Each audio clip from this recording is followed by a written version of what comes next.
Hi, calculus scholars. We're going to today talk about Riemann sums graphically.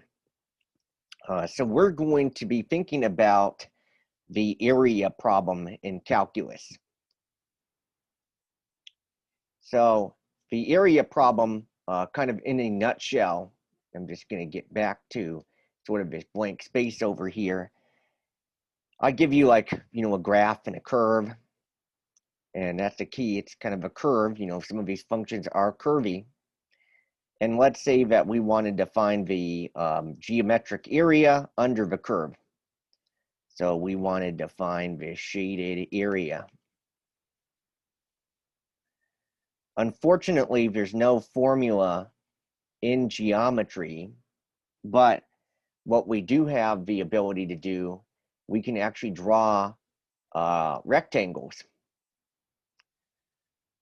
So if we were to do that, maybe what I could do is I could actually draw rectangles that kind of approximate things.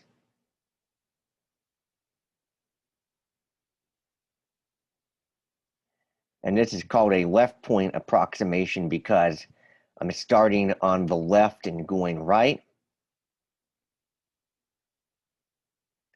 And we can see that we got a pretty good approximation. We can get even better, actually, if you have more rectangles. And we'll also see in a bit that trapezoids are even more effective. All right, so we're going to look at the left point and right point. Now, when this was like a typed out key, I accidentally mixed up my left and right, but this is correct now. I did correct this. But I wanted to kind of just show you how to do rectangular approximations. So what's going on in the left point is, let's say that we're looking between 1 and 4. We can see that our rectangles have a width of 1. So that is one observation. So we can say that our rectangles are 1 unit wide.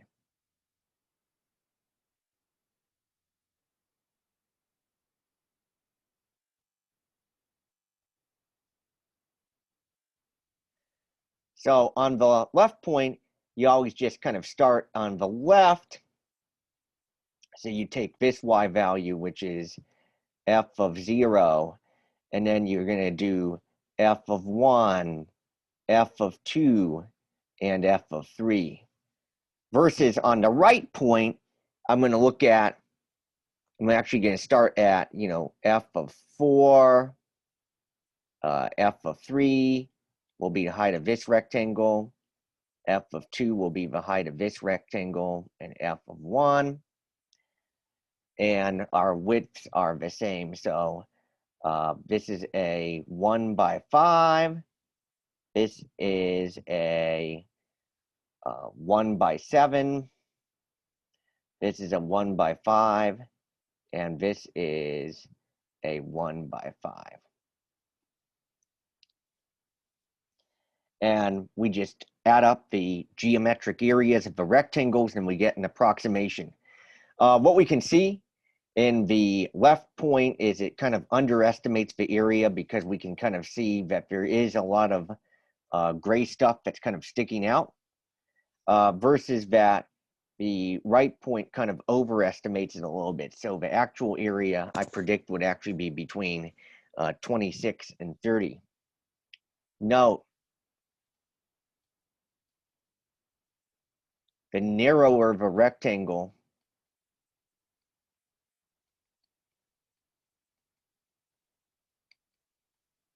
the more accurate. So it's kind of like if you were to buy a TV, picture qualities that are better on TVs have more pixels. Pixels are really just like little rectangles that are there actually to approximate the picture that you're seeing in the TV. All right, so with that, Then we have another method, and I think that it's nice to actually take a screenshot or include these examples so you can see what the right and the left points look like and how they are computed as well. But we want to think about, okay, how could we get rectangles? You know, maybe we don't want to draw infinitely many rectangles, but we want to think about, can we get a better approximation? So it turns out that there actually is a better approximation. So actually, if you look at, so instead of doing the left point or the right point of each interval, what if you actually did the midpoint? So, you know, what if I actually did f of 0.5, f of 1.5, f of 2.5, and f of 3.5? And when I do that, I can actually see that each rectangle contains an over and an underestimated part. And in principle, that would balance to, you know, as close to 0 as possible. And then the last method that we have is called a trapezoidal approximation. So the goal here is that you are actually approximating even the curve through trapezoids. So instead of creating rectangles, you're creating trapezoids by connecting the endpoints and the y value endpoints for each of the intervals here. And for the trapezoidal rule, if you are hand computing these, remember from geometry,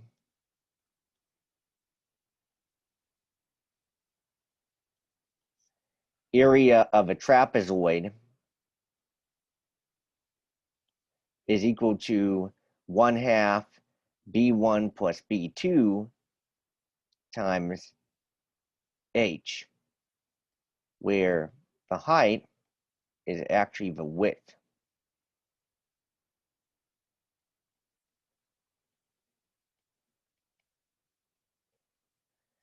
So like if I wanted to compute the area of this trapezoid, this would be 1/2 times 1 times 5 plus 7. And then this one would be 1/2 times 1 times 7 plus 5. And then this one would be 1/2 times 1 times 5 plus 5. And then this trapezoid would be 1/2 times 1 times 5 plus 13. And we can actually see that we get 26 units on this one. So I really wanted to kind of just show you some completely worked out Riemann sums to be able to, you know, get to the ideal.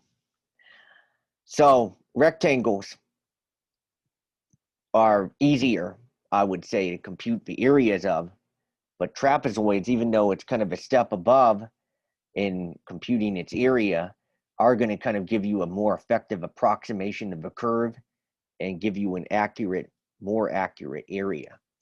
And the best approximation, the best Riemann sum,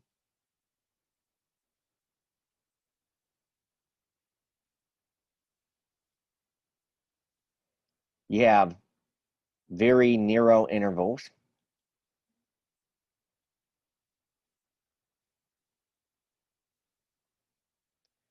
making for many rectangles,